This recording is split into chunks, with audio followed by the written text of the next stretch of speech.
guys. Good morning. Good to see you all. Appreciate you coming out to see one of the great traditions, of course, in American democracy. I, of course, voted for Donald Trump and myself.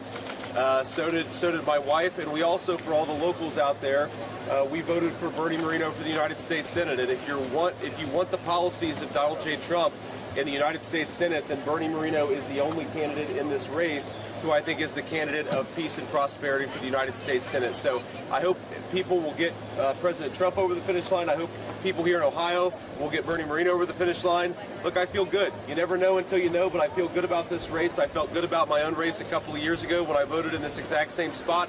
Hopefully it goes as well for President Trump and me as it went for me a couple of years ago in the state of Ohio. So I appreciate you guys being here. Happy to take a few questions. You obviously can see my kids bouncing around here. There's Usha. And, we'll take a few questions, but we're going to hit the road, go back home, and then head off to Palm Beach. Senator, regardless of the results tonight, half the country probably won't be satisfied with the results. Sure. What's your message to them, potentially your supporters, if it doesn't go the way that they want it?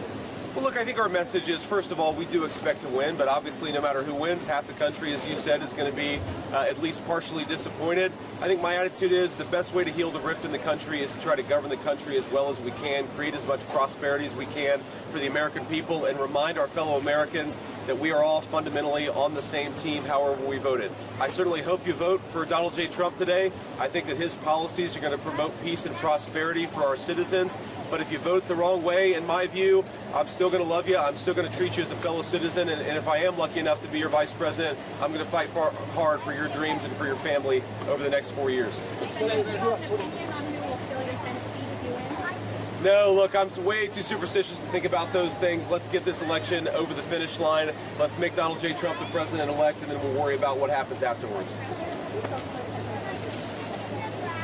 No, actually, he called me about 3 in the morning, apparently from the plane headed from Michigan to Palm Beach last night. I was in bed at the time.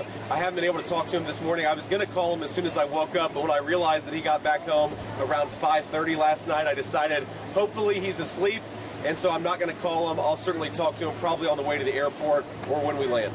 Senator, you grew up 20 miles away from Middletown. Now you're standing here. Maybe in a few hours you'll be the next vice president. Yeah. How are you feeling about that in that moment?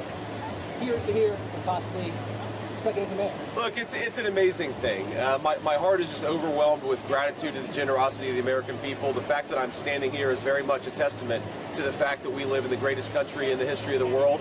The fact that I have a beautiful wife and 3 beautiful kids is more importantly a testament to the fact that we live in the greatest country in the world. So I think that what today represents is an opportunity to pay down a debt that I owe to this country. And if I am the vice president, I'm going to work as hard as I can to pay down that debt. I don't think I'll ever be able to return what this country has given to me, but I'm going to try, but we have to win first. Senator, we've seen a lot of division in this country during this election. What would be your message to the American people to maybe heal that division? You know, my most important message is we ought to argue, disagree about, persuade each other about politics. That's part of the natural process.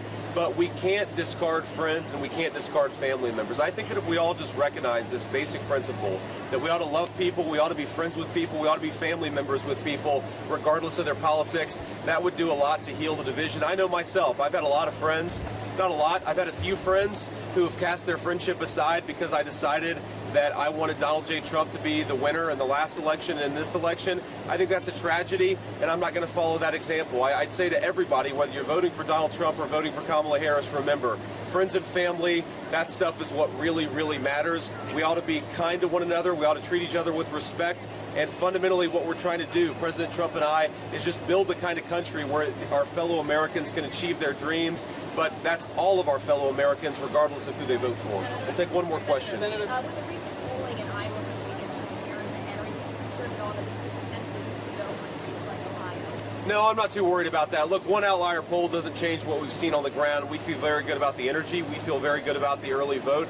But ultimately, the ball is in the courts of the American people. Today is the day. If you don't want an open border, vote for Donald Trump. If you want to get back to low inflation and affordable groceries, vote for Donald Trump. If you want to return the world to peace and stability, vote for Donald Trump. That's my pitch to voters. I really do believe that we can have a golden age of prosperity in the United States of America, but voters are going to ultimately make that choice. I don't worry about any one poll. I think that we're going to win. I really do, but ultimately the voters make that decision. We'll see what they think about this by the end of the day, hopefully. God bless you guys. Thank you. You ready?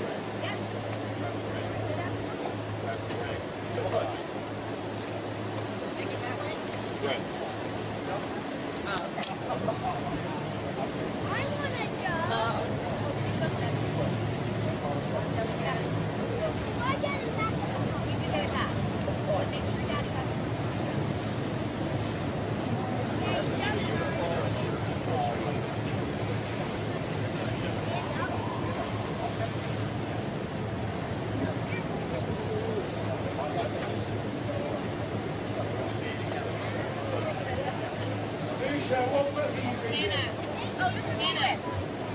I feel like you're gonna blow some people's minds. People are getting sticker shock when they head to the grocery store. Point blank, how can that be? I was so shocked something like this could fall through the cracks. Thanks for helping us pull off the surprise. They're having fun. It is all of those things, wrapped in one. Getting that vibe off it. Lots of sunshine. Sounds tremendous. Are we encouraged to sing along? Yes. That's all I got left.